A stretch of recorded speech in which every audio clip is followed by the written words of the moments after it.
साथियों नमस्कार। CG job education में आप सभी का स्वागत है। नए शिक्षक साथी कार्य निष्पादन जो गोपनीय चरित्रावली है कैसे भरे, इस वीडियो में पूरे विस्तार से मैं इस 13 पेज के पीडीएफ से बताऊंगा। साथियों, यदि आप भी एक नए शिक्षक हैं, आपकी भी परीक्षा अवधि यदि समाप्त हो रही है, तो कार्य निष्पादन गोपनीय चरित्रावली गोपनीय प्रतिवेदन आपको कैसे भरना है, इस वीडियो में विस्तार से बात करेंगे। जैसे कि आपको यहाँ दिख रहा है प्रपत्र 2, जिसमें सभी देखिए शिक्षा विभाग है। यहाँ पर शैक्षणिक जिला में उस जिले का नाम जहां आप कार्यरत हैं, उस संस्था के नाम जिस स्कूल में आप कार्यरत हैं, आप अपना पूरा नाम यहाँ पर मेंशन करेंगे।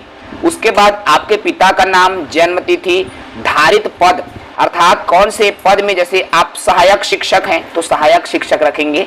वर्तमान पद पर नियुक्ति दिनांक व वेतनमान अर्थात इस पद पर आपकी नियुक्ति कब हुई है, प्रथम नियुक्ति आपकी कब हुई है, और पूर्व संस्था का नाम। यदि आप किसी अन्य संस्था से यहाँ पर आए हैं तो उसका नाम आपको मेंशन करना होगा। तो वर्तमान पद पर जिस दिन आपका कहना चाहिए सहायक शिक्षक में आदेश जारी हुआ है, उसी की तारीख यहाँ पर रहेगा। विभाग में प्रथम नियुक्ति वही रहेगी। ठीक है। व्यक्तित्व एवं व्यवहार आपका कैसा है, तो आपका व्यवहार अच्छा है तो आप अपना व्यवहार अच्छा लिख सकते हो। क्षमता, बुद्धिमत्ता, योग्यता, आपकी योग्यता क्या है, जैसे बीएससी गणित है तो आप यहाँ पर बीएससी गणित लिख देंगे। उसके बाद में आपकी व्यावसायिक योग्यता क्या है, जैसे आपने यदि बीएड कर रखा है तो आप बीएड लिख सकते हैं, यदि आपने डीएड कर रखा है तो आप डीएड लिख सकते हैं। उसके बाद सन्निष्ठता के संबंध में आचरण, तो आपका आचरण यदि अच्छा है आप अच्छा आचरण लिख सकते हैं, निष्ठावान लिख सकते हैं। जनता एवं पदाधिकारियों के साथ संबंध, तो मधुर संबंध है लिख सकते हैं। व्यक्तिगत रूप से कितना उत्तरदायी है, उस श्रेणी का आपको उल्लेख करना है, तो उत्तम लिख सकते हैं, क्योंकि उत्तम श्रेणी मान के चलिए आप यहाँ, तो इसमें आप श्रेणी में आप उत्तम भर सकते हैं। प्रतिवेदन की अवधि में दंड निंदा आपको नहीं मिला, आप प्रशंसा लिख सकते हैं, आपको प्रशंसा मिला है इस 3 वर्ष की परीक्षा आपका परीक्षा अवधि में। ठीक है। उसके बाद 11वां सूची नंबर है विगत प्रतिवेदन पर की गई कार्यवाही, तो कोई कार्यवाही नहीं हुई है, यदि हाँ या नहीं तो नहीं है। पदोन्नति के संबंध में अगर नहीं है तो कोई यहाँ पर आपको नहीं भरना। कर्मचारी द्वारा विगत वर्ष पढ़ाए गए विषयों का परीक्षा फल में, देखिए अगर परीक्षा फल जो भी रहा होगा आप उस परीक्षा फल को यहाँ पर भरेंगे, कैसा रहा, कितना प्रतिशत रहा। ठीक है। सामान्य टिप्पणी यदि हो तो आप भर सकते हो। यहाँ पर डेट और प्लेस काट के भी आप, जैसे कोई भी जगह जांजगीर है तो आप जांजगीर यहाँ पर भर सकते हो। यहाँ पर जो अधिकारी के सिग्नेचर है साथियों, यहाँ पर आपके संस्था प्रमुख के सिग्नेचर रहेंगे, चाहे संस्था प्रमुख आपका हेडमास्टर हो, चाहे आपके संस्था प्रमुख आपके प्रिंसिपल हो। ठीक है। ये आपका फर्स्ट पेज हो गया। उसके बाद शिक्षक के कार्य निष्पादन का जो मूल्यांकन प्रतिवेदन है आपको यहाँ पर सबमिट करना है। अधिकारी के पूरा नाम में आप अपना पूरा नाम भर देंगे, जैसे विमल कुमार देवांगन, पूरा नाम हिंदी में पहले भरना है। ठीक है भाई, हिंदी में पूरा भरना है विमल कुमार देवांगन। वैसे ही जैसे अधिकारी यहाँ पर अंग्रेजी है तो अंग्रेजी के कैपिटल लेटर में आप भी भर देंगे विमल कुमार देवांगन, इनके पिताजी, अर्थात यहाँ पे अधिकारी मतलब आप शिक्षक का ही नाम रहेगा, याद रखना। उस शिक्षक के पिता का नाम, उसके बाद में उनकी जो जन्म तिथि है उसको आप यहाँ भरेंगे, अंकों में और शब्दों में दोनों में भरेंगे। शासकीय सेवा के वितरण में जैसे वर्तमान पद क्या है, जैसे सहायक शिक्षक है तो सहायक शिक्षक, वर्तमान पद में नियुक्ति कब हुई है उसको, वर्तमान पद में पदोन्नति तो पदोन्नति नहीं है तो डेश छोड़ देंगे। कौन से संस्था में आपकी पदस्थापना है, स्कूल का नाम भरेंगे। नियोजन के प्रकार में आप सीधी भर्ती वाले हैं तो सीधी भर्ती भरेंगे। उसके बाद आपकी कैटेगरी को आपको यहाँ भरना होगा, ओबीसी जो भी है, अन्य पिछड़ा वर्ग। कार्य के प्रकार में आप एकेडमिक भरेंगे। ठीक है। उसके बाद में अगले पेज में आते हैं। अगले पेज भी प्रतिवेदन जो है शिक्षक द्वारा ही भरा जाना है। इसमें देखिए यहाँ पर विद्यार्थियों का जो नामांकन है, ठीक है, उसको आपको भरना है। कितना लक्ष्य है आपके, 100% लक्ष्य है, आपने कितना उपलब्धि लिया। किसी भी माह में 5 दिनों में अधिक अनुपस्थित विद्यार्थियों की संख्या यदि 0 है तो आप 0 करोगे, ठीक है। साला त्यागी 0 है तो साला त्यागी आप 0 करोगे। बाकी उत्तीर्ण प्रतिशत जितना है 90, 95, 100% का आप लक्ष्य था, कितनी आपने उपलब्धि हासिल कर ली उसको भरेंगे, ठीक है। प्रथम श्रेणी में विद्यार्थी, कितने विद्यार्थी प्रथम श्रेणी में उत्तीर्ण हुए। आत्मविश्वासी विद्यार्थी 100, आपका टारगेट सभी में 100 रहेगा, 100 में कितना आपने लाया उपलब्धि में आप भर लोगे, ठीक है भाई। उसके बाद में कार्य की गुणवत्ता के संबंध में आप अपना जो है यहाँ पर विषय प्रशिक्षण देने का सुझाव दिया था, अर्थात आप सुझाव भी यहाँ पर उल्लेख कर सकते हो। उसके बाद में 3 वर्षों का अलग अलग चरित्रावली भरना है साथियों। मैं बता देता हूँ, ये जो आप पेज में आपको बता रहा हूँ, सभी पृष्ठों को 3-3 सेट में आपको सेट बना लेना है।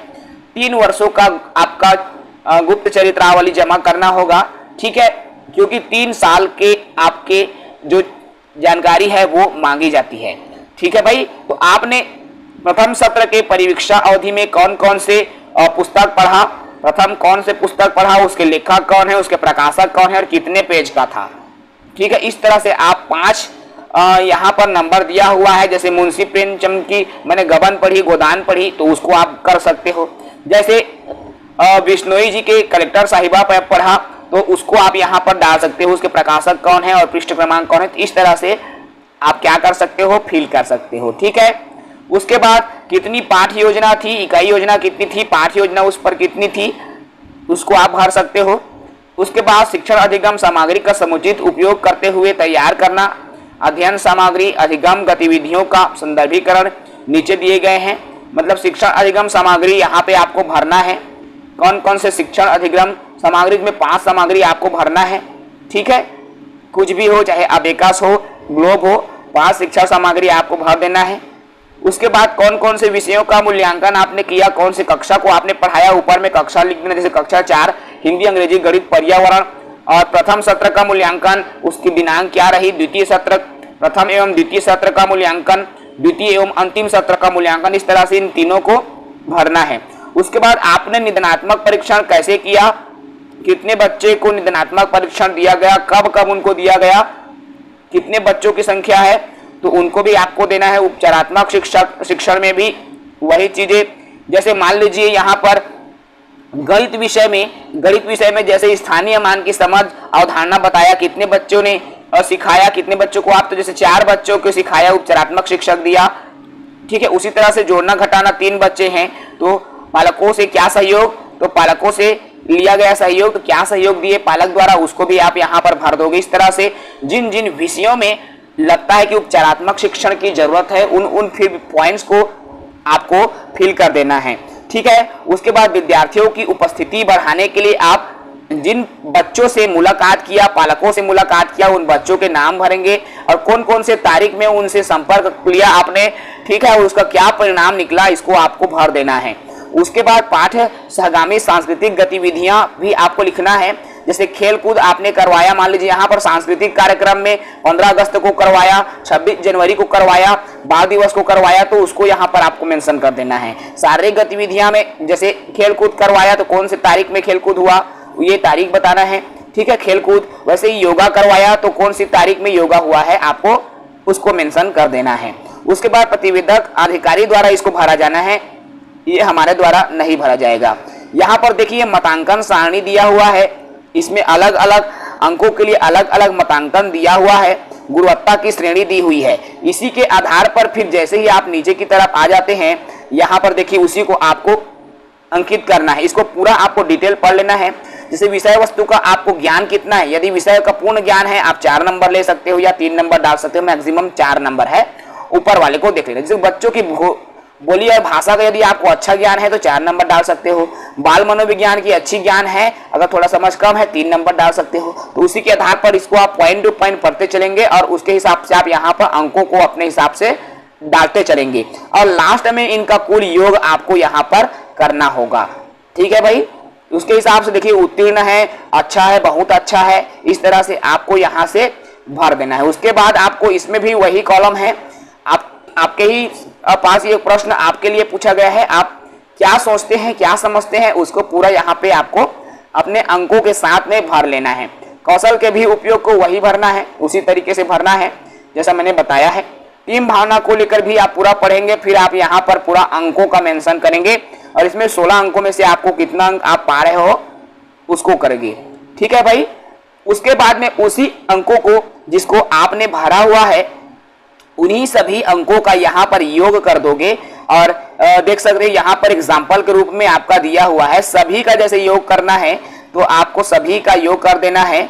तीनों चारों में से जितना योग बन रहा है, मान लीजिए यहाँ पर 71 योग बन रहा है, तो यहाँ शुरू में इस वाले पेज में 96 में से आपका कितना अंक बना है उसको यहाँ मेंशन कर दोगे। उसके बाद में ये थर्ड वाला कॉलम देखिए, थर्ड वाला कॉलम में 1 धन 2 पहला और दूसरा पॉइंट को जोड़ देना है और बटा 196 गुणा 100 कर देना है और हल कर देंगे। कितना प्राप्तांक आया वो अंकों में और शब्दों में उसको भर देना है। ठीक है भाई। इस तरह से कार्य निष्पादन भरना है। निष्ठा, तो आपकी निष्ठा क्या है, मधुर निष्ठा में आप भर सकते हो, निष्ठावान थे आप, जो भी है। श्रेणी यदि अच्छा है तो अच्छा और बहुत अच्छा है तो आप बहुत अच्छा भी भर सकते हो।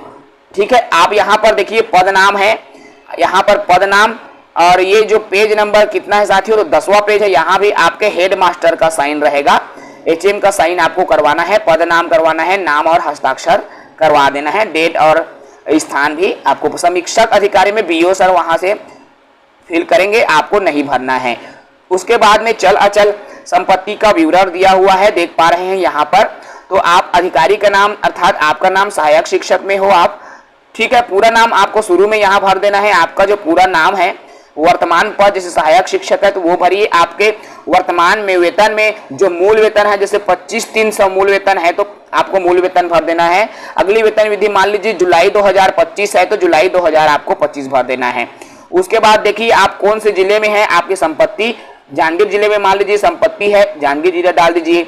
गृह और अन्य भवन है तो हाँ कितने डिसमिल है, उसकी भूमि भी आपको डाल देना है यहाँ पर। हाँ, और भूमि कितनी है, मान लीजिए 6 डिसमिल, तो फिर उसको डालना है। उसका वर्तमान मूल्य कितना है, 10 लाख है, मान लीजिए मेन रोड का है, 10 लाख डाल दीजिए। किसके नाम पर है, तो पिताजी के नाम पर है तो वो आप डाल सकते हो। ठीक है। अब ये विरासत से मिला है कि खरीदा है, तो विरासत से है तो विरासत, और संपत्ति से कुल आय कितनी होती है तो वो डाल सकते हो आप। इस तरह से इसको आप कहना चाहिए चल अचल संपत्ति की जानकारी आप भर सकते हो। उसके बाद आप अपना साइन जो है कर लोगे। आपका नाम, आप कौन से पद में हो, स्कूल शिक्षा विभाग है तो वो पूरा डिटेल आपको यहाँ पर फिल कर देना है। इस तरह से आपका जो है ये पूरी कंप्लीट हो जाती है साथियों। जो चल अचल संपत्ति है, कार्य निष्पादन और चल अचल संपत्ति की जो जानकारी वाला ये पेज है वो आप भर सकते हो। और ये जो है 3 वर्ष की परिवीक्षा अवधि अर्थात 3 सेट में ये पूरा 13 पेज की कॉपी है।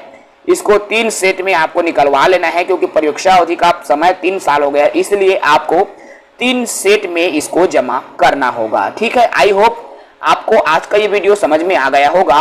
तो साथियों आप फॉर्म भरना जल्दी से शुरू कर दीजिए यदि आपका भी परीक्षा अवधि समाप्त हो रही है। जय हिंद।